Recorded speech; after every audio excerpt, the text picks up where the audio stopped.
So, the physics of arterial spin labeling.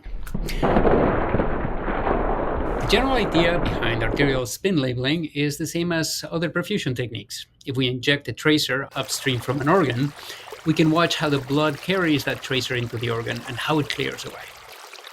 We can then measure the perfusion rate by measuring how the concentration of the tracer accumulates as it enters and then it clears as a function of time. Then, with the right mathematical model, we can calculate a whole bunch of parameters that describe the perfusion process. Like the most important is usually the perfusion rate, but we might also calculate the arterial blood volume or the transit time, etc., etc.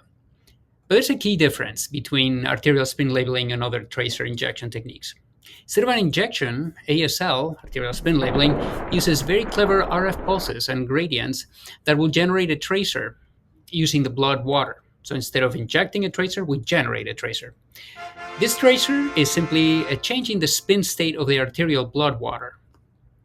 It could be that we saturate the arterial blood or that we invert the arterial blood.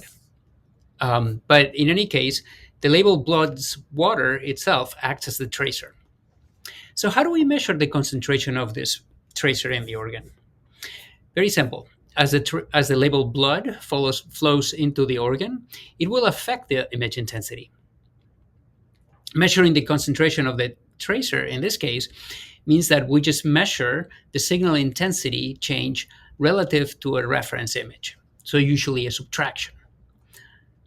It's very important that we realize that after the labeling process, the arterial spins will relax back to their equilibrium state because of the usual T1 relaxation.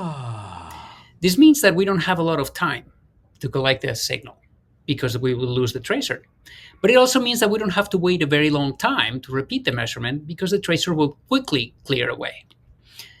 This last feature is very useful when you're trying to study a dynamic process like brain activation or the vascular responses to some sort of challenge. The T1 relaxation also means that we need to build it into the model, that we have to account for T1 relaxation when we quantify perfusion. As nice as it sounds, there are some challenges. The first one is that the change in signal due to the labeled blood is very subtle. It's very small. So we don't just see it by itself. We always have to look at a difference in signal intensity between an image that's been labeled and an image without that label. We need to be extremely careful to match the two images in every possible way, except for the presence of that arterial label. However, if we do things right, the subtraction of the two images will be a nice perfusion-weighted image, and it gives you a good idea of how the blood flow delivery distribution is in the organ. Okay, so the most important ingredients of an ASL sequence are that we have to do some kind of perturbation to the arterial blood.